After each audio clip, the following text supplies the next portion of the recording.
सौभाग्य है कि हम सब सदगुरु के चरण में बैठ करके और सत्संग का लाभ ले रहे हैं। बाबा जी ने टॉपिक भी दे दिया है, बहुत से प्रश्न ऐसे हैं जो दोहराए नहीं जाते, बहुत उत्तर भी ऐसे हैं जो बतलाए नहीं जाते। महापुरुषों बहुत प्रश्न है, उनके उत्तर तो आ जाते हैं, बहुत ऐसे उत्तर हैं जो बताए नहीं जाते, समय आने पर वो स्वयं विदित हो जाता है, अपने आप मालूम होता है। महापुरुषों संतुष्टि कब होती है? जब हम जिस कार्य को करें और पूर्ण रूप से संपन्न हो जाए तो हमें उसकी संतुष्टि होती है। जहां सभी विवाह चल रहा है उस पर कहेगा, जब विवाह होने के बाद अपने यहाँ एक चौथी प्रथा है कि चौथे दिन वो चौथी छोड़ाई जाती है। विशेषकर हमारे बहन जी माताएं बहनें जो है जाती हैं तो दूल्हा और दुल्हन भी जाते हैं। तो जब चौथी छोड़ाने जाते हैं तो उसमें कलश में जल होता है, उस जल से माँ अपने बेटे के ऊपर पहुंचती है, कहती है बेटवा जुड़ाना, बेटवा जुड़ाना। तो बेटवा कहता है कि हम माई हम जुड़ाएंगे। फिर बेटवा भी पानी लेता है और माई के अपने लगावत से कहा था कि माई जुड़ानू, तो माई भी कहती है हाँ बेटवा जुड़ाएंगे।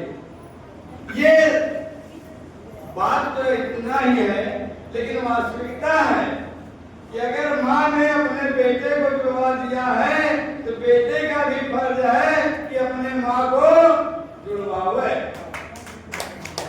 तब तो यानी इस विवाह का तभी उद्देश्य पूरा होगा जब दोनों पक्ष जुड़ाए जाएं, दोनों को संतुष्टि मिल जाए। अब बात आती है कि इस आत्मा की खुराक क्या? ईश्वर अंश जीव अविनाशी। ये जीव क्या है? इसका जो है विनाश नहीं होता। ये अंश किसका है? ये परमात्मा का ही अंश है। मान लीजिए समुद्र है, उसकी एक बूंद निकल गई तो वो कहां संतुष्टि पाती है? उसकी खुराक क्या है? फिर उसी समुद्र में जब पहुंच जाती है तो वो उसकी जो है खुराक पूरी हो जाती है, एक जैसी हो जाती है। कहते हैं जैसे उड़ जहाज को पंछी, जैसे उड़ जहाज को पंछी, उन जहाज पर आवे, मेरो मन अनंत कहाँ सुख पावे। तब सुख पाता है, इसलिए जहाज चलता है उसको सुख वहीं मिलता है। यह पंच भौतिक शरीर है, पांच जो है भौतिक पदार्थों से बना है और पांचों में समा जाएगा, फिर ये समाप्त हो जाता है। फिर जो निरंजन है, ये निरंजन में जब मिलता है, इसी की खुराक है, जब इसमें पहुंच जाता है तो ये संतुष्ट हो जाता है, फिर इसको किसी की जरूरत नहीं पड़ती है। जब हम इस शरीर को छोड़ दें, इस शरीर का भान नहीं, हम शरीर नहीं है, जिस दिन हमको ये बोध हो जाएगा हम जो है मुक्त हो जाएंगे, हमें हमारी खुराक मिल जाएगी। और इसका खुराक क्या है?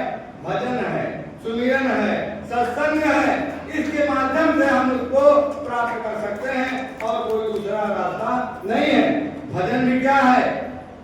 बस मन की तरंग मार लो, बस हो गया भजन, मादक बुरी संभाल लो, बस हो गया।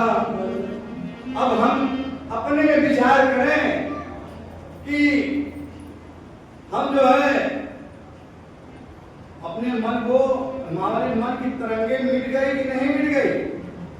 अगर हमारे मन की तरंगे मिट गई तो हम अपना जो ये भौतिक शरीर है, भौतिक शरीर से निकल करके इस परमात्मा में साक्षात हम ब्रह्म हैं, कोई अलग नहीं है, क्योंकि ये अबध है। शरीर के अंदर एक अबध है, इसको कोई मार नहीं सकता है। जब अवध में हम आ जाते हैं तो हम जो है स्वयं राम हैं, हम स्वयं कृष्ण हैं, हम स्वयं परमात्मा हैं, इसकी कोई कमी नहीं रह जाती। फिर हम तृप्त हो जाते हैं। दास किसी के साथ अपनी वाणी को ध्यान देगा।